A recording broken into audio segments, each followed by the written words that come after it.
Bonjour, je suis Hélène Frébourg, je suis la créatrice de ce podcast Mieux vivre avec la fibromyalgie, mieux vivre avec la maladie chronique. Je suis malade depuis plus de 25 ans.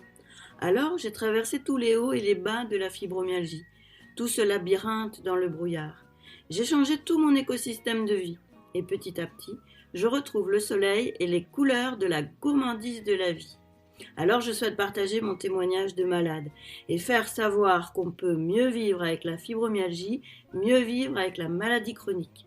J'ai écrit un livre pour témoigner sur mon parcours de malade, de l'intime à l'universel. Et dans cette saison 1 du podcast, je viens vous partager les 21 chapitres de mon livre. Allez zou, roule ma poule!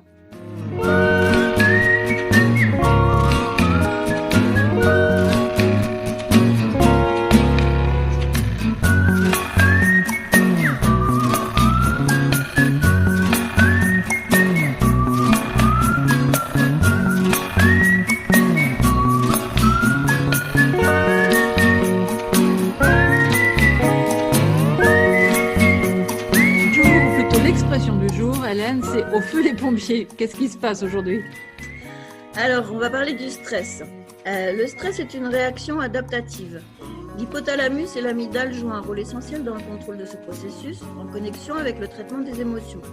Or, dans la fibromyalgie, on sait qu'il y a un dérèglement des récepteurs neurologiques.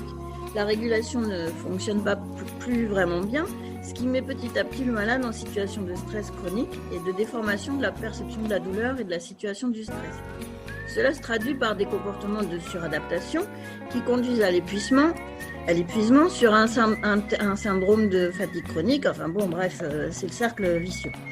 Voilà bien des choses qui compliquent le quotidien, les relations sociales, et puis ça fragilise la confiance en soi et hop, de l'huile sur le feu.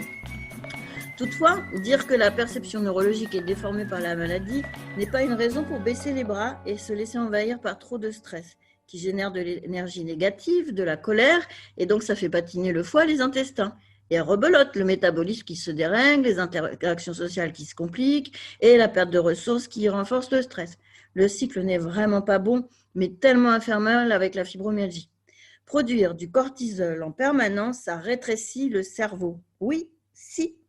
Le feu dans la maladie inflammatoire, c'est vraiment pas bon. Alors, au feu les pompiers! Oui, alors le stress, évidemment, ça complique vraiment tout, on est d'accord. Mais comment le travail se passe quand on a la fibro? Alors, justement, tu poses la question du travail avec la fibromyalgie. Toute la difficulté, c'est de tenir le rythme d'un emploi parce qu'on est dans cette spirale du stress et ça en rajoute une couche. Et on se retrouve dans le schéma des arrêts maladie à répétition, ce qui crée des tensions avec l'employeur et puis l'équipe de travail. Du stress se rajoute au stress et paf, voilà, ça fait un cercle vicieux qui vraiment nous engage sur la mauvaise pente. Le burn-out est potentiellement là, pas forcément diagnostiqué d'ailleurs, car il est caché dans la forêt déjà dense du merdier des multiples symptômes de la fibromyalgie. D'ailleurs, c'est ce qui m'est arrivé en 2014. Je l'ai raconté dans un autre épisode. Une situation d'emploi m'avait fait péter les plombs et j'ai mis 2 ans pour remonter la pente et pouvoir retrouver mes esprits.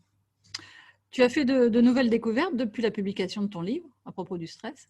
Oui, j'ai découvert les neurosciences et ça m'intéresse vraiment beaucoup. J'en parlerai dans d'autres épisodes, notamment sur les liens avec l'alimentation. Mais la plus grosse découverte que j'ai faite, il n'y a pas que moi d'ailleurs, c'est la toute récente théorie polyvagale, qu'on appelle la TPV, qui analyse le rôle du nerf vague et de ses copains, le sympathique et le parasympathique. Je ne vais pas l'expliquer ici parce que c'est quand même assez compliqué, mais dans la saison 2 du podcast, je ferai intervenir des experts sur le sujet car c'est énorme et tellement un progrès pour gérer le stress en toute autonomie. Alors, le mot de demain, quel est-il? Colère. Oui, on continue sur le côté qui croche, mais on va bien finir par arriver sur le tapis magique du flot.